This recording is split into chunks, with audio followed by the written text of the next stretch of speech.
Hey, welcome to my channel, or welcome back to my channel if you've been before. And if you have been before and you haven't yet subscribed, now is the perfect time to hit that subscribe button down below. And if you're new, hit subscribe if you want to follow my journey through trying to actually win a game of Warzone. So this is the first video in a series of videos where I'm going to be providing you with some tips of what I'm going to be doing in order to improve my game. And I'm going to name this series, and I'm very happy about this, COD and Tips. So, 5 things to improve your Warzone game. The first one is going to be mindset. If you want to get better at any kind of game, you've got to adopt a learning mindset. I've noticed the Call of Duty community can be quite, let's say, aggressive in their accusations of people cheating, people being sweaty players. Um, from my point of view, I'm going to try and not think about that. Even though Call of Duty can be a very frustrating game to play, I tend to die a lot, as we have previously established. Now is the time to actually start learning from my mistakes. And to do that, I'm going to be watching my kill cams, I'm going to be watching my game footage, and every time I feel like I could have made a play better, that's what I'm going to try and do. I'm going to try and learn from every single thing I'm doing within a single game of Call of Duty. And that's essentially how you're going to end up going as a player. So that's enough sounding like Tony Robbins. Let's move on to tip number 2. Tip number 2 is all about aiming. It's a fundamental thing you have to be able to do in any first person shooter, is be able to land your crosshair on the other player and actually kill them. In order to improve my aiming, I'm going to be using some aim training software. Currently I use Aim which is available for free on Steam if you're on PC. And essentially, it's a series of training scenarios, training exercises that improve your aim, your ability to land targets on shots on a target, your ability to track targets across the screen, and all sorts of different aiming software. And it even tells you how well you're doing and adapts itself to how well you're doing and where you need to work for your different areas of training. So it's a really good bit of software. And I have noticed if I spend like 10 minutes in an aim trainer before I jump into a game of any kind of COD, then my aiming in that game is improved and I do tend to do better. So I'm going to aim to do about 10 minutes of aim training every day. Also, there's some in-game tips I'm going to give you about aiming now. If you watch most players, a lot of ordinary normal players will run around with their crosshair slightly down on the ground like this. It's normally quite normal in a game like this where you're trying to pick up loot and stuff like that. However, what you really want to be doing is lifting your crosshair up so that you're constantly aiming at an area where your opponent's body mass is going to be. So as soon as you start shooting, you can start hitting their chest rather than their feet. So it's worthwhile just spending some time picking up your sight and aiming it more horizontally. It takes a little while to get used to. I'm a mouse and keyboard player. I have a tendency to drag down as I turn around for long shots because that's just the natural angle of my wrist. So I do have to consciously make sure I keep my aim up so I don't just start shooting at people's feet. And the same is true for doors. So make sure when you're approaching doors, you're trying to keep your crosshair somewhere where you think the opponent is likely to be. So for example, if I'm running up this flight of stairs, the opponent is not going to be there. He's going to be there. So just keep your crosshair where you think your opponent is most likely to be most of the time. It's a bit of a game of chess. Obviously, your opponent could literally be anywhere. But as you get used to the game, you get more and more used to the idea that your opponent might be where your opponent's going to be. He's not going to be there, for example. So there's no point looking through this door and having my crosshair over there. I may as well have my crosshair here whilst I look through this door. Keeping it nice in the center, making sure it's covering, and making sure if I do start shooting, I will hit my opponent's body mass.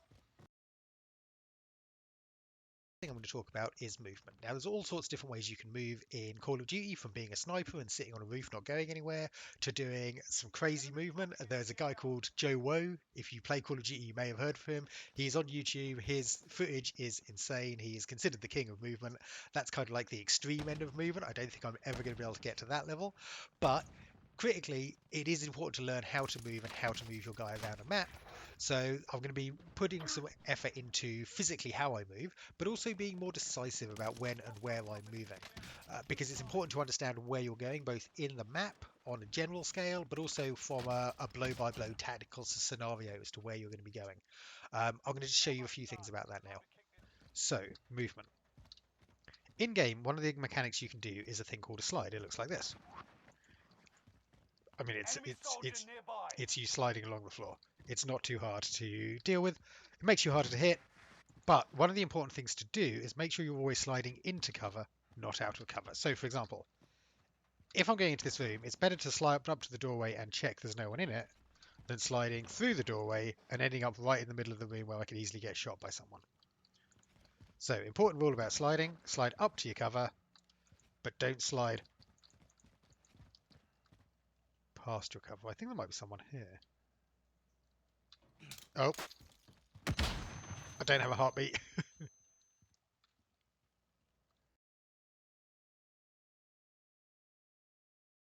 The fourth tip is all about cover.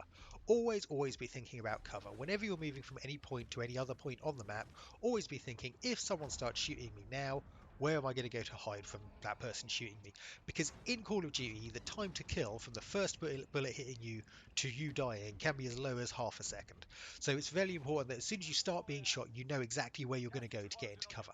So constantly be thinking, where's my next cover? Where should I be going? Should I be hiding behind this tree, under this ledge, behind this box? Always be thinking, where is my cover? And remember, obviously you've got to have like a 360-degree awareness. So most of the time you're only looking forward, but just remember you may have just passed a little bit of useful cover. So just remember where your last corner was, anywhere you can go to immediately get into cover once you're being shot. So cover. There's a few important ways to use cover. So let's imagine I've got an enemy down the other end of this building. I can peek out here and he can start shooting at me and I can duck back into my cover. If I peek out again, well, he knows I'm going to be here, so he's probably still looking here. Whereas if I slide over this way and peek out this side, unlikely that he's going to be immediately peeking this way. Another important thing to use is a technique called shouldering. It looks like this. Just keep poking out and it allows you to track where your opponent is if he was at the other end of that building without exposing myself to too many shots. And whilst you're shouldering, you can always be putting your armor in. And another similar technique to shouldering is called snaking. It's used for lower cover. You can stand up, duck down, stand up, duck down, stand up, duck down. It takes a little while to get used to it, but eventually it means you can always keep an eye on your opponent whilst also taking most advantageous use of your cover. And talking about 360-degree awareness, my final tip is going to be about the minimap. The minimap is in the top left-hand corner of your screen all the time, and it's there for a reason.